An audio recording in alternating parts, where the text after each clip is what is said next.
Accéder au vélo au Mont-Saint-Michel en journée seulement, hors saison, cela est absurde pour les défenseurs de la bicyclette. Malgré 2 revers devant la justice, les membres de l'association Vélocité Avranches sont toujours mobilisés pour permettre à tout le monde d'accéder à la merveille en vélo toute l'année. Jérôme Ragdo et Joël Amar.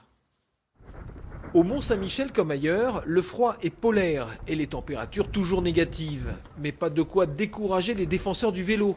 Ils auraient pourtant pu rester KO après la décision des juges de la Cour d'appel de Nantes en décembre.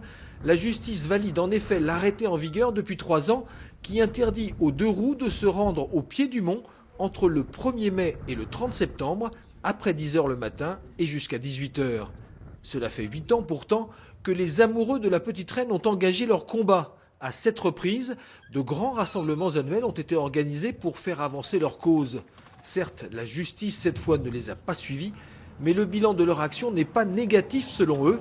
Le pire a été évité. Il y a 8 ans, il était inenvisageable que les vélos puissent aller au Mont-Saint-Michel. C'est-à-dire qu'on considérait qu'on devait restituer, dans le cadre du projet de rétablissement maritime du Mont-Saint-Michel, le caractère pèlerin du site, et donc on excluait le vélo, à proprement parler, du site. Pas question non plus de rendre les armes.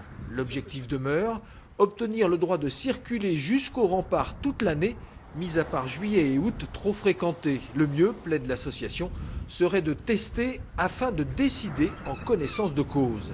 Nous sommes toujours aussi déterminés. Ce qu'on veut, c'est éviter toute position partisane, toute position arbitraire, en considérant que le terrain, l'expérience, l'observation nous permettra de définir la place la plus juste du vélo au Mont-Saint-Michel. Un courrier au ministre de l'Environnement est sur le point d'être expédié. Les cyclistes comptent en effet sur Nicolas Hulot pour faire céder les verrous posés par quelques hauts fonctionnaires. Lieu hautement symbolique, le mont devrait devenir à jamais un espace où piétons, transports en commun et 2 roues cohabitent en totale harmonie.